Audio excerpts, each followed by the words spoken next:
It is possible that an auditor will come into the lab, pick a student, and require that they pull up the safety data sheet for a material in the lab. Should that happen, we have posted a poster with instructions for how to access the online safety data sheet system. I'm going to go ahead and guide you through using the online SDS system following these instructions. It is very simple.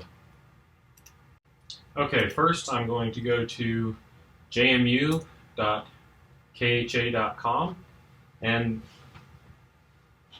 the product I want to look up is Hydrox brand 70% isopropyl rubbing alcohol.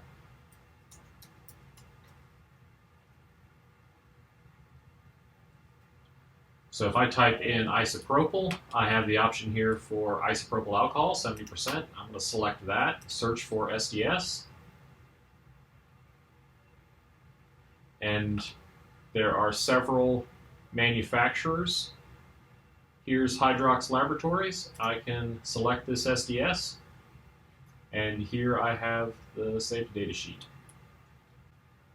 Generally speaking, 303 Lab is a fairly safe environment. We deal with 24 volts DC, which is quite safe. We have some moving parts with pinch points. We deal with compressed air, and there are dangers associated with that. But we're not dealing with much in the way of nasty chemicals or large and dangerous machinery. Still, there are some basic precautions that should be running through your head while you're working in the lab.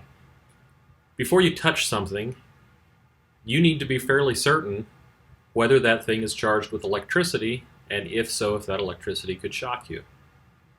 You also need to be fairly certain whether or not that item is very hot and could burn you.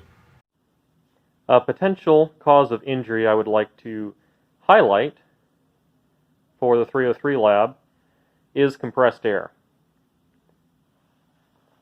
We use a lot of push-to-connect tube fittings. By depressing the collar, you can remove the tube. To reattach, you just insert the tube. When you remove one of these tubes, they can flail around in a whipping motion. If that hits you, it can smart a bit. If it hits your eye, it could injure you.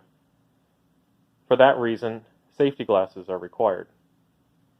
Other concerns with compressed air is it entering through the skin.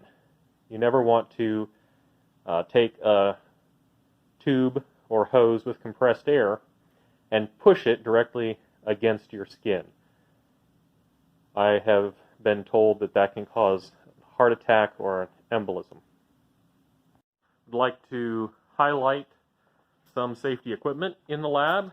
We have a first aid kit here next to this sink, fire extinguisher on the wall here, and then beyond this door in 151 we have a fire blanket which you can use to smother fire, and an eye wash and another fire extinguisher. You'll notice from the sign on all lab entrances that food and drink are not allowed in the lab. That includes applying chapstick or chewing gum, that closed-toed shoes are required, and that safety glasses are required. If there is an emergency in the lab, emergency procedures are posted on the inside of the doors with instructions for what to do in case of electrocution, fire, chemical odor, alarm, chemical in eye, burn or cut, or a medical emergency. My advice is, if there is an emergency in the lab, your first responsibility is to exit the lab, to get yourself to a non-dangerous situation. If you need to exit the lab in an emergency situation, open the door, go out into the hall, go to the main spine of the building. There is an exit directly ahead at the end of that hall, an exit that way out the front of the building, and an exit to the right before the stairs in that direction.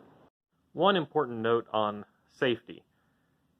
Usually, accidents happen because of lack of forethought. Before you do something in the lab, think through what you're about to do and what consequences could result. That is one of the best ways to stay safe.